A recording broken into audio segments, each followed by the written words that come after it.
Agora a gente vai falar sobre o modelo burocrático, né? Chegou um momento que, como era de se esperar, a galera começou a pensar, pô, esse negócio de administração patrimonialista não é muito bizu não, né? A gente tem que tentar conter os arbítrios do soberano, a gente tem que tentar evitar que esse administrador público ele faça o que bem quiser com dinheiro público, com a administração pública, né? E aí teve um autor, o Max Weber, né? Que ele começou a pensar, ele pensou assim, pô, qual é a grande maneira, qual é a estratégia que a gente pode adotar aqui para conter os abusos do administrador público?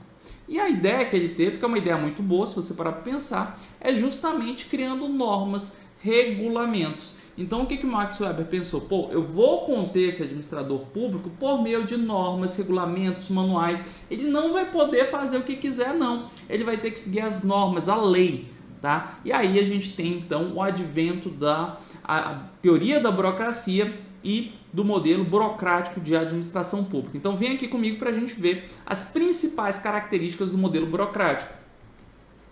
Apoiado na chamada teoria da burocracia, teoria idealizada por Max Weber, a administração pública busca implantar uma série de princípios burocráticos, o profissionalismo, muito relacionado à ideia de carreira pública. O que é o profissionalismo, gente? É colocar um indivíduo dentro da administração pública, um indivíduo que vai ficar na administração pública, um indivíduo que vai fazer carreira na administração pública, ele é especializado naquilo, entender como a administração pública funciona. Então a ideia de carreira pública, de cargos públicos, né, ela foi consolidada dentro do modelo burocrático. Tá? Preocupação com a meritocracia, ou seja, valorização do esforço, valorização do desempenho, e não se é amigo do fulano, se é amigo do cicrano, né? Quando a gente pensa no concurso público, o concurso público é um instrumento tipicamente burocrático, porque ele valoriza tanto quanto possível a meritocracia, ou seja, a capacidade do candidato demonstrar conhecimentos acerca de um assunto, né, de um conjunto de assuntos. Então ele valoriza o mérito do conhecimento, né? É também a ideia, né, do concurso público é também burocrática porque está associado à profissionalização, porque o indivíduo ele ingressa em uma carreira pública onde ele vai ter um plano de carreiras a ser seguido, né, vai evoluindo ao longo do tempo. Então a tendência é conseguir reter esse indivíduo por vários anos dentro da administração pública para que ele se especialize na gestão dos negócios públicos, né? Então essas são ideias tipicamente burocráticas, né? Além disso, nós temos a impessoalidade, ou seja, não importa se você é amigo do fulano, se é amigo do cicrano, a administração pública agora começa a te tratar de maneira impessoal. O formalismo, ou seja, valoriza muito a forma, as normas, os regulamentos, e tem um apego grande à hierarquia. Então a gente tem uma preocupação aí com os cargos.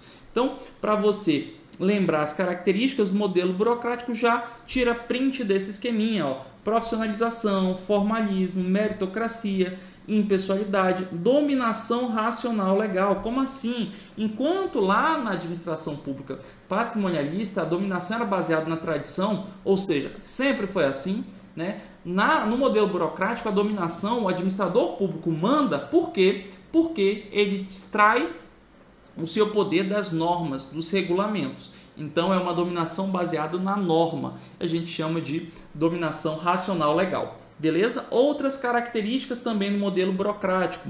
Controles prévios. Porque o modelo burocrático ele parte de uma desconfiança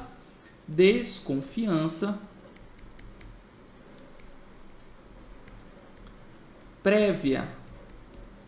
Então, o modelo burocrático, anote aí, ele adota controles prévios. Por quê? Porque ele desconfia do administrador público. Afinal, né, o que ele tinha visto? O que existia antes do modelo burocrático? Nós tínhamos uma administração pública patrimonialista. Então, para conter os abusos, para conter os arbítrios do administrador patrimonialista, foram criados diversos controles prévios. Então, antes de você fazer a besteira, eu vou tentar te controlar. Um exemplo clássico, licitação. Procedimento licitatório possui diversos controles prévios, né? O fornecedor tem que estar cadastrado, você tem que fazer edital, tem que criar comissão, tem que avaliar a proposta, são vários e vários controles. Então, antes mesmo de o cara efetivamente comprar ali o material do fornecedor, ele tem que seguir vários procedimentos. Então, Então a licitação é um exemplo de controle prévio, logo um exemplo de uma atividade, uma prática burocrática. Beleza? Outra característica do modelo burocrático, ele enfatiza muito a centralização das decisões e, por ter um apego muito grande à hierarquia, tende a criar estruturas mais verticais, ou seja, estruturas aí que têm uma baixa amplitude de controle, né? São mais piramidais. Vou botar aqui, ó, piramidais. Tá bom? É diferente de estruturas mais horizontalizadas. O que são estruturas horizontalizadas? São estruturas com poucos níveis hierárquicos. Tá bom? Então, na administração pública burocrática, nós temos essas estruturas mais verticais. Talvez uma questão que você esteja se perguntando, pô, Marcelo, tu tá falando aí um monte de coisa boa da administração pública burocrática, né? Que ela veio para conter os arbítrios do administrador público, mas eu tenho uma vivência, eu já escutei. Quando a gente fala em burocracia, hoje, a gente fala em um senso muito pejorativo, né? Quando você pensa em burocracia, o que você pensa, né? Um senso comum mesmo. Você pensa em muita norma, em muito regulamento, né? Em muito papel, em muita morosidade, lentidão, né? Pô, uma burocracia danada para tirar o passaporte, né? O que você está dizendo? Pô, demora, é caro, eu espero muito, é chato, é cheio de regrinhas. Se você não seguir a regrinha, manda refazer, né? Não é isso que a gente pensa quando fala em burocracia? Pois é, essa conotação, né, negativa de burocracia, esse sentido pejorativo que o termo burocracia foi ganhando ao longo do tempo, ele decorre das disfunções da burocracia, ou seja, dos problemas que surgiram na burocracia, porque é muito importante que você consiga distinguir as coisas. Uma coisa são as características do modelo burocrático, as características que foram idealizadas pelo Max Weber, pelo autor. Ele pensou assim, burocracia é impessoalismo, é dominação racional legal, vamos seguir normas, regulamentos, impessoalidade. Isso foi a ideia do Max Weber. Quando a gente implantou isso na real, a gente viu que gerou um monte de problema também. Gerou morosidade, excesso de papelório, foco em procedimento, pouco orientação para resultado, né, morosidade, forte apego a normas e regulamentos. Então gerou um monte de problema. Esses problemas a gente chama de disfunções da burocracia. Então, o que eu quero que você tenha muito claro aí, e vai anotar no caderno, já vou te mostrar aqui, não confunda disfunções da burocracia com as características da burocracia, tá bom? Então, vem aqui comigo. Perceba que o modelo burocrático apresentou efeitos mistos para a sociedade. De um lado, representou um grande avanço por ser capaz de controlar os abusos do modelo patrimonialista. Por outro lado, mostrou-se autorreferido. Essa é uma expressão também muito utilizada. O que é autorreferido? É que olha só para si. Então, a administração pública burocrática, ela olha só para si. Ela deixa de enxergar o cidadão. Ela não se preocupa com as entregas, quer só se preocupar com as suas próprias normas, com seus próprios regulamentos. Então, é um modelo muito autorreferido, né? É também ineficiente, ou seja, é caro, resistente a mudanças, não gosta de mudanças, de adaptação e, na experiência brasileira, ainda permeável a práticas patrimonialistas. Então, mesmo quando a gente teve ali, a partir da década de 1930, um esforço para a implantação de modelo burocrático no Brasil, a gente continuou coexistindo diversas práticas patrimonialistas. E aí o que eu quero que você não confunda é a burocracia em si, aquela idealizada por Max Weber, com suas disfunções. A burocracia é a teoria idealizada por Weber para garantir eficiência nas organizações. Em resumo, a burocracia ajudou a criar um modelo positivo e que representou um grande avanço em relação ao modelo patrimonialista.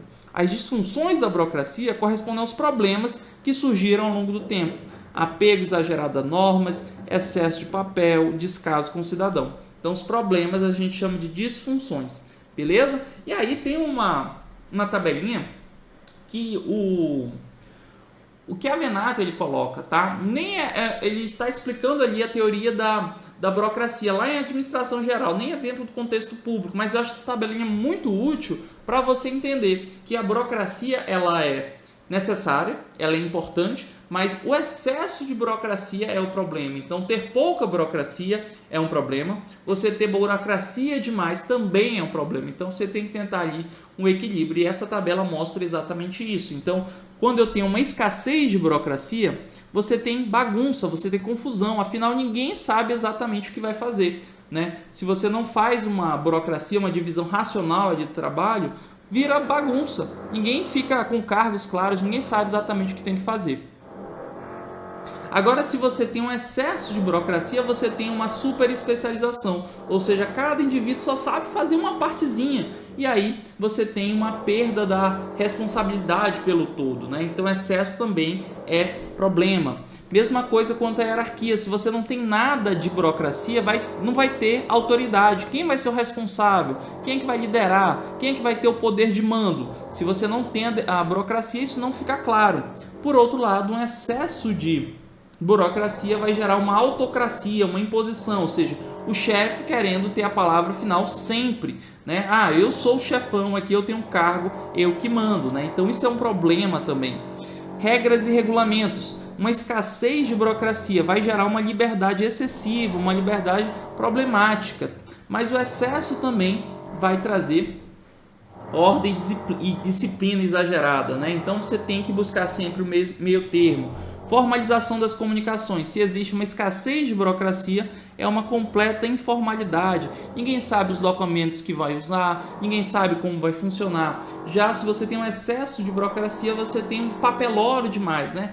Pega aquele calhamaço, um monte de coisa para preencher, formulário A, B, C, um monte de formulário, né? Então esse excesso também é um problema, né? Quanto à impessoalidade, uma escassez de burocracia vai dar uma ênfase às pessoas, né? Então, é meu amigo, eu vou cuidar bem. Não é meu amigo, que se lasque, né? Então gera esse problema. Agora, se você tem um excesso de burocracia, aí ninguém enxerga também as pessoas, vai ficar olhando só o cargo que a pessoa ocupa.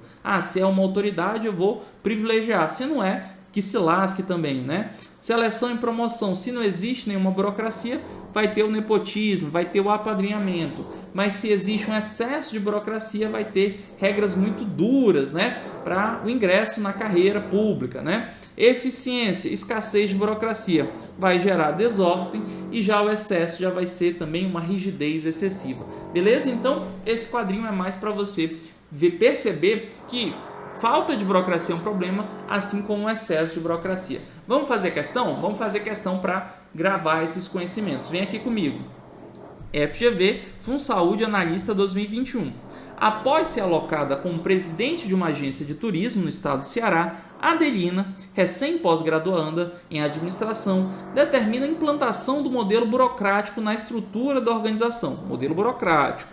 Nessa situação, é correto dizer que a organização terá como novas características, então temos que achar características do modelo burocrático.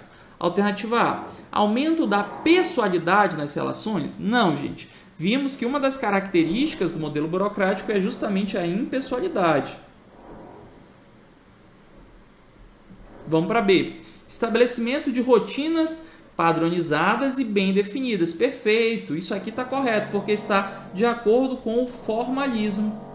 Formalismo, que é uma característica do modelo burocrático. Então, parece nosso gabarito. Vamos ver a C. O exercício da dualidade de comando entre o chefe e os subordinados. Gente, não, tá? A burocracia, ela defende um comando só. Então, cada um vai ter um único chefe. Afinal, a burocracia tem um forte apego à hierarquia. Então, não existe essa dualidade de comando. Nós temos unidade de comando. Vou botar aqui até. Unidade de comando. D. O foco em contratações de profissionais generalistas e com visão macro, nada disso, né? A burocracia, ela valoriza a especialização, ela valoriza a profissionalização, não esse caráter generalista. Vamos ver a E. O fortalecimento de aspectos de informalidade, não. Característica da burocracia é o formalismo. Formalismo. Então, gabarito é mesmo a alternativa B de bola. Vamos para mais uma. FGV, Câmara Municipal de Aracaju, Analista 2021. É possível identificar 3 modelos da administração pública brasileira: patrimonialista, burocrático e gerencial. A ideia de profissionalização, carreiras estruturadas, hierarquia funcional e impessoalidade são características do modelo. Gente, todas essas características parece que, né, tirou lá do nosso esqueminha matador, né? Perfeito, é isso mesmo, FGV, tá aprendendo, hein? Finalmente está aprendendo com a gente. Então, ó, são características do modelo burocrático. Então, gabarito, alternativa C de casa.